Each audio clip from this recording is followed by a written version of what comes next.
Assalamualaikum saudaraku seiman, terima kasih sudah klik video ini. Kali ini kita akan membahas sedikit tentang seorang keturunan Tionghoa berkebangsaan Malaysia yang ikut berpartisipasi dalam dunia dakwah. Beliau adalah Syekh Husain Ye. Syekh Husain Ye adalah dai internasional yang berkebangsaan Malaysia. Gaya penyampaian dakwah beliau yang santai, bersahaja menjadi daya tarik beliau. Syekh Husain Ye lahir di keluarga beragama yang menganut Buddha, memeluk Islam pada tahun 1968 saat usia beliau 18 tahun. Beliau melanjutkan studi ke Universitas Islam Madinah di Arab Saudi, mengambil jurusan hadis, di mana beliau berkesempatan menimba ilmu kepada ulama hadis ternama Syekh Muhammad Nasiruddin Al-Albani. Dalam video ini beliau menceritakan bagaimana perjalanan pencarian agama yang hak. Dalam video ini juga beliau menceritakan guru-guru yang membimbing beliau, yang ternyata ada dua guru beliau yang dari Indonesia. Berangkat dari ketaatan kepada agama yang diwariskan oleh leluhur, kemudian beralih ke agama Kristen hingga beliau menemukan dinul haq, yakni Islam. Video ini diambil dari channel Jakarta Mengaji yang diposting 8 tahun silam.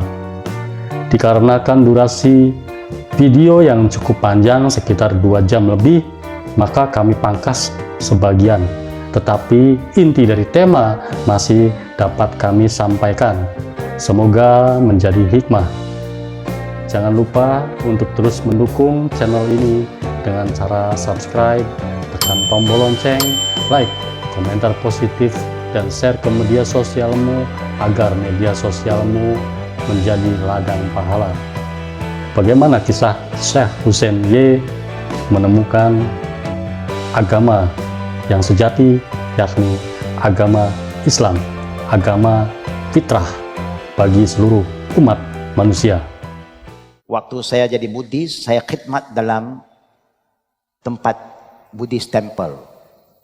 Waktu itulah macam-macam kita belajar, dekati sami-sami wirid-wiridnya, belajar apa dharmanya, apa karmanya, sukanya, dukkanya.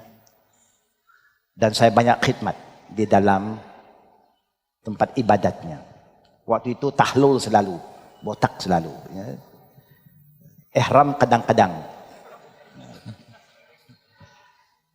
Lama-lama kita rasa kita muda sedang mencari, banyak pantang larangnya.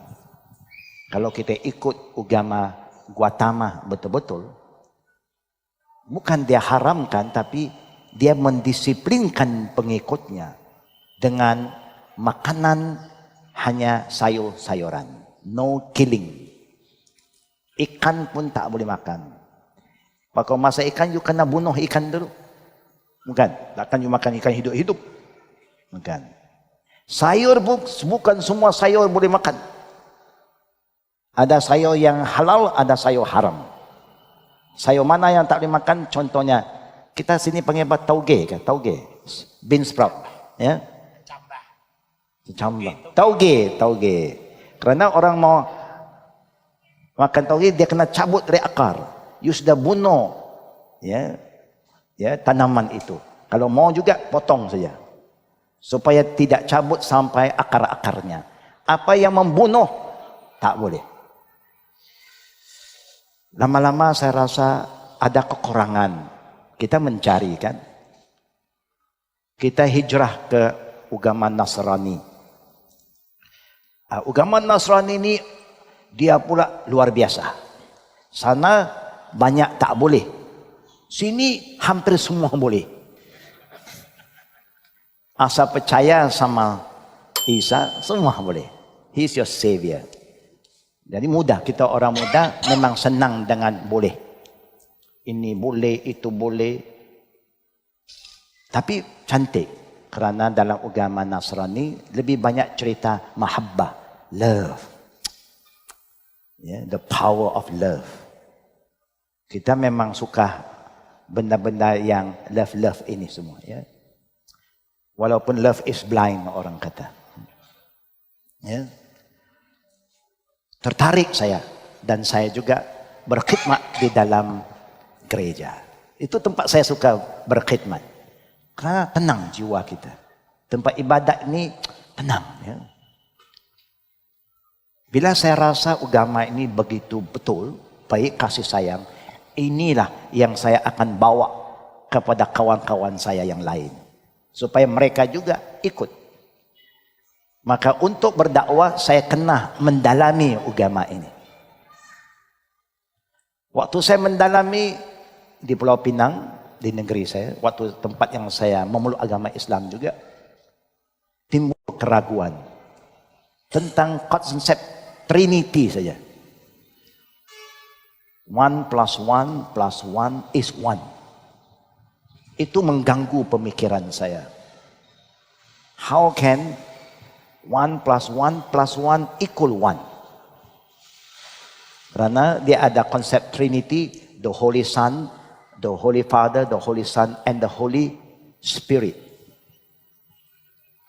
Kita baca dalam Injil, ada juga ayat-ayat mencerita Isa, Jesus, son of Mary.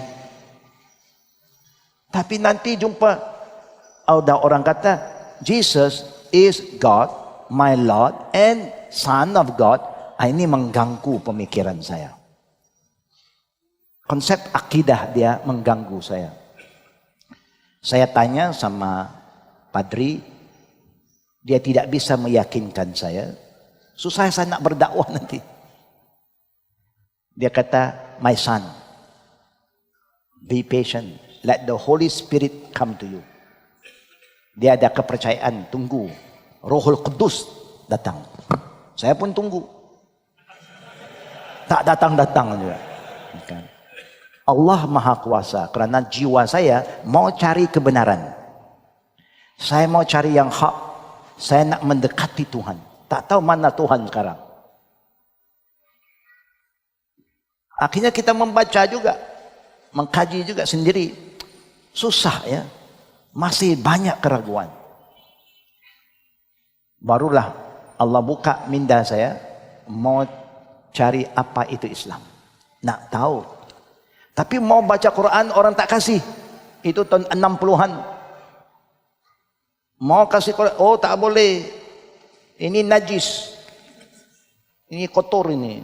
Semua kotor. Yang bersih dia saja. Tapi duit saya dia pegang. Itu tak kotor. Saya membaca kitab sejarah Sayyidina Umar. Itu saja. Bagaimana Umar benci kepada Nabi, mau bunuh Nabi, dapat hidayat berubah jadi khalifah Rasul yang kedua.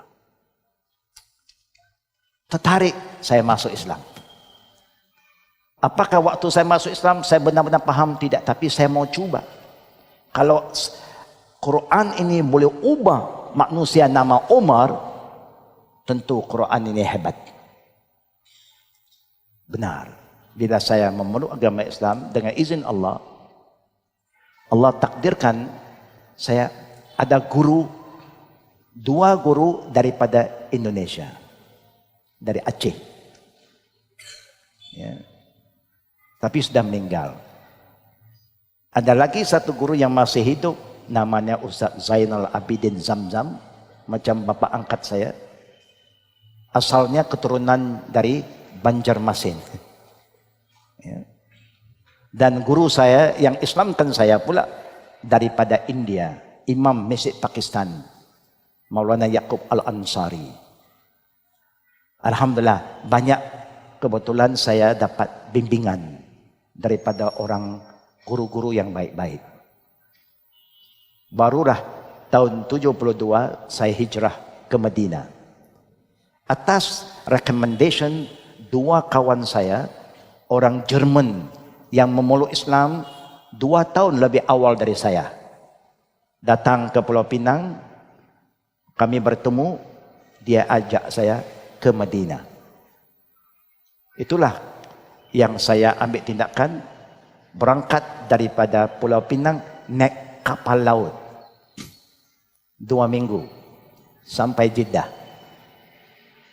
Ya, tahun 72. Itu kapal yang terakhir bawa jemaah haji. Lepas itu sudah tak pakai kapal air laut. Semua kapal terbang. Alhamdulillah waktu itu Syekh bin Baz jadi Rais Jamiah. Waktu itu Syekh bin Baz ada suatu konsep. Demi ilmu tidak ada had umur. Satu kelas bersama saya ada orang yang sudah ada 6 cucu, sudah atuk. Dia tak had umur, asal mau cari ilmu, fadal. Itu zaman keemasan. Itulah sejarah saya belajar di Madinah. Alhamdulillah lepas itu saya ke Syria di Jami'ah Damaskus 2 tahun. Lepas itu saya pergi Perancis jadi penasihat kepada Laji'in Cambodiyin yang ada di France, di Paris. Balik tanah air bersama Perkim, Pertubuhan Kebajikan Islam, yang diasaskan oleh Perdana Menteri pertama Malaysia, Tunku Abdul Rahman Putra Al-Haj. Khusus untuk mendekati orang-orang Cina. Lepas itu 84 saya dipinjam di Hong Kong. Kemudian saya pulang.